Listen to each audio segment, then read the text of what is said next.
Bonsoir à toutes et à tous, il est 18h45 ici à Ouagadougou et partout d'ailleurs au Burkina et c'est l'heure du journal sur Faso Green TV. Au sommaire ce soir, il y a plusieurs mois de cela, le ministère de l'Environnement, de l'Eau et de l'Assainissement a installé des toilettes publiques mobiles sur plusieurs sites ici à Ouagadougou. Cependant, ces ouvrages d'assainissement qui devraient aider ces endroits qui affluent du monde sont plutôt parfois vandalisés. Constat à suivre dans un instant. Une fois de plus, bonsoir à toutes et à tous et bienvenue au journal sur Faso Green TV. Mesdames, Messieurs, vous le savez sans doute, il y a 8 mois environ, le ministère de l'Environnement, de l'Eau et de l'Assainissement installait dans certains sites à grande affluence de la ville de Ouagadougou des toilettes publiques mobiles, des ouvrages qui devraient pourtant contribuer à améliorer l'accès à l'hygiène et l'assainissement dans la ville est plutôt souvent vandalisé par certains individus. En tout cas, c'est ce que nous dit Colette Ilboudo dans cet élément qu'elle nous propose. Le ministère en charge de l'assainissement a installé 21 complexes de toilettes publiques dans les villes de Ouagadougou, Bobo, Dioulasso et Koudougou.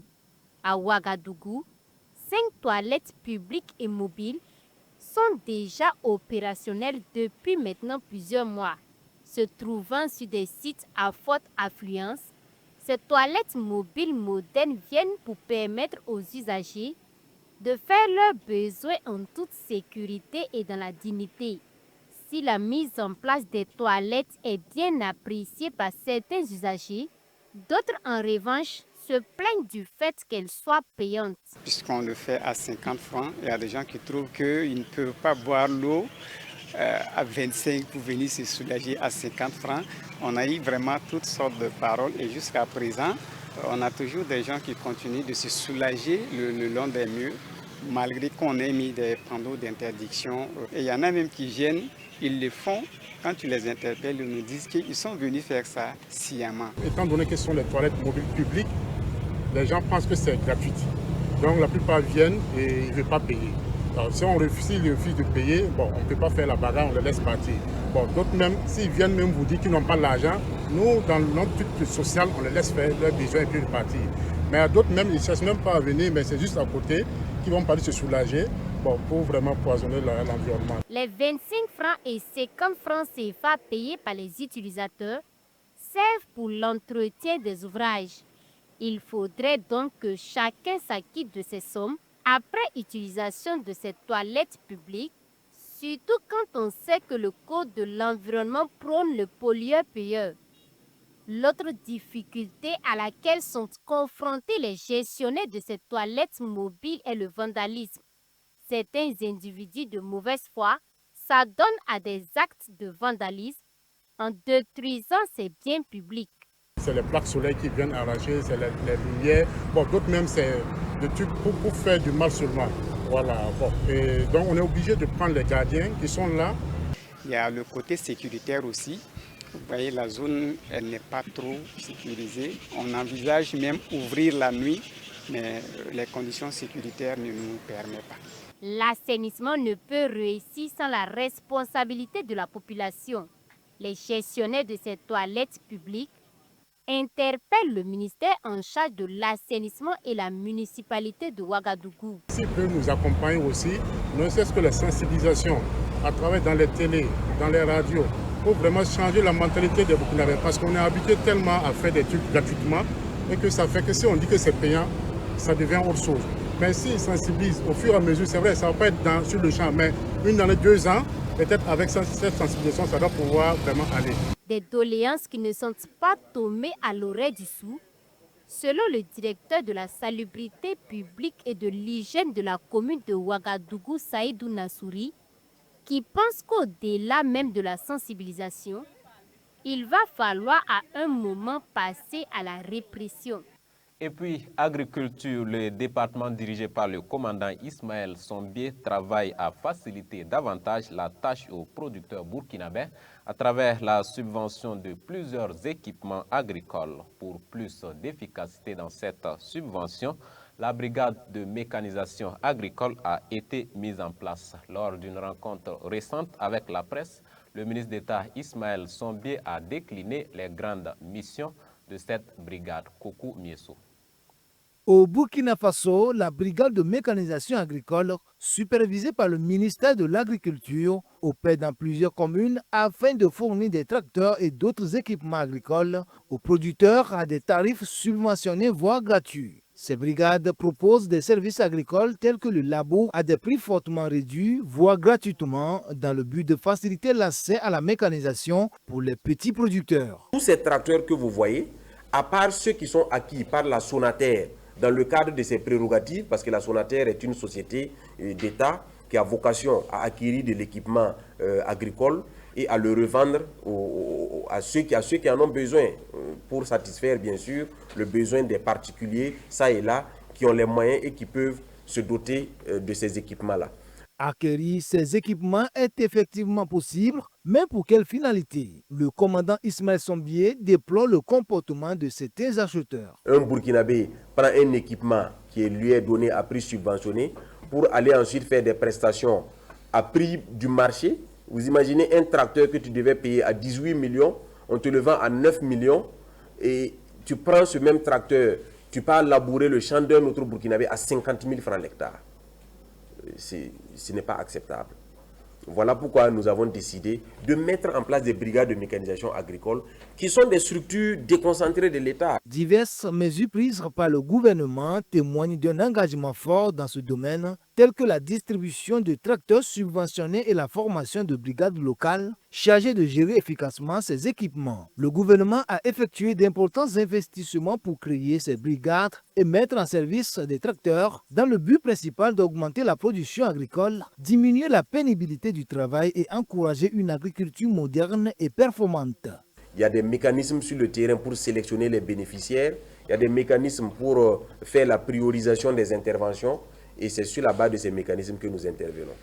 Et les usagers de ces engins sont formés par la direction de la mécanisation, ils bénéficient de formations. Nous avons même des formations qui sont encore prévues à la fin de la campagne agricole humide pour pouvoir bien sûr les outiller davantage sur la manipulation de ces engins, mais également sur leur entretien. Ces brigades sont chargées d'accélérer les opérations culturelles afin de favoriser la réalisation de plusieurs campagnes agricoles par an grâce à une utilisation efficace des équipements. Ce système bénéficie d'un soutien important de la part de l'État qui investit massivement pour moderniser de manière durable le secteur agricole. Le bon fonctionnement repose sur une gestion rigoureuse des équipements afin d'optimiser leur utilisation au profit des agriculteurs locaux. Engagement citoyen dans cette édition avec une association de jeunes qui a décidé de faire des questions de justice climatique son cheval de bataille. Il s'agit de l'association Agir pour le climat et l'environnement. Depuis sa création, cette jeune association mène des activités de sensibilisation sur l'importance de la préservation de l'environnement et l'adaptation au changement climatique. Mettre en place des politiques d'adaptation au changement climatique et de réduction des émissions de gaz à effet de serre. Voici entre autres les ambitions de l'association Agir pour le climat et l'environnement. Cette association de jeunes qui existe officiellement depuis 1 an maintenant veut donc sensibiliser la population, en particulier les jeunes et les personnes vulnérables aux effets du changement climatique avec en toile de fond les questions de justice climatique. Comme chaque association, derrière la création de l'association Agir pour le climat et l'environnement, il y a bien une histoire. Déjà, pour ma part, j'ai participé à un sommet international qui portait sur... Il y avait plusieurs thématiques. Il y avait la question climatique, la question des droits de l'homme, la question aussi culturelle. Et moi, j'ai été affecté dans la question, dans la commission qui s'occupait de la question climatique. Et du coup, après avoir adopté la résolution qui portait sur la contribution des jeunes à la lutte contre les changements climatiques, on a pris chacun des engagements au retour dans nos différents pays. Et moi, mon engagement principal, c'était de mettre en place une association qui militait dans le domaine climatique. Et donc, c'est vraiment ça. Je suis parti avec d'autres jeunes et on a mis ensemble la structure. Depuis sa création, l'association Agir pour le climat et l'environnement a ainsi mené plusieurs activités en faveur de la préservation de l'environnement. Bon, on travaille beaucoup avec des activités en ligne et aussi des activités pratiques sur terrain. Mais généralement pour les activités en ligne, on a un programme qu'on appelle l'Académie d'ajustement climatique. Nous sommes cette année à sa 3e édition. Donc on a eu 2 éditions passées. Cette année, nous sommes à la 3e édition, donc qui regroupe plusieurs jeunes de plusieurs pays d'Afrique francophone. Donc tous les États d'Afrique francophone qui sont concernés, même les résidents, même s'ils se retrouvent par exemple dans un pays européen, peuvent participer. Et les conférenciers également sont généralement des jeunes également qui viennent sensibiliser ou donner la formation sur des thématiques qui les sont réparties. Maintenant, après ça, on a des formations également, des renforcements des capacités au sein même des membres de l'association, et ça s'étend également aux autres membres qui ne sont pas membres de l'association. Parmi les activités, il y a également le concours Une plume pour la planète, le camping pour la justice climatique dont la 2e édition se tiendra cette année. Et l'association Agir pour le climat et l'environnement compte joindre ses actions à celles des associations sœurs pour un meilleur avenir de la nature. Notre perspective générale, c'est déjà combattre cette question d'inégalité climatique. Réussir en tout cas à faire entendre la voix de la jeunesse, que ce soit au niveau des instances décisionnelles au niveau international comme au niveau national. Et réussir aussi à faire comprendre à la population, notamment des personnes qui subissent les effets de plein fouet, les effets du changement climatique, mais qui ne sont pas assez sensibilisés, qui ne savent pas qu'ils ont des moyens d'action qui peuvent les permettre de revendiquer certains droits, de les sensibiliser sur ces thématiques-là, notamment les personnes déplacées internes, voilà, qui sont également des cibles, qui sont susceptibles d'être sensibilisées sur la question, qui sont susceptibles également d'être prises en charge également par des projets qui vont les permettre de s'adapter, qui vont les permettre d'être un peu autonomes. L'association Agir pour le climat et l'environnement compte environ 70 jeunes qui travaillent au quotidien à l'atteinte des objectifs de l'association.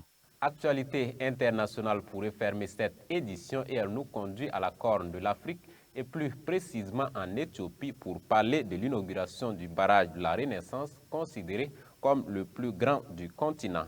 La cérémonie d'inauguration a eu lieu ce mardi 9 septembre 2025 en présence de plusieurs chefs d'État africains.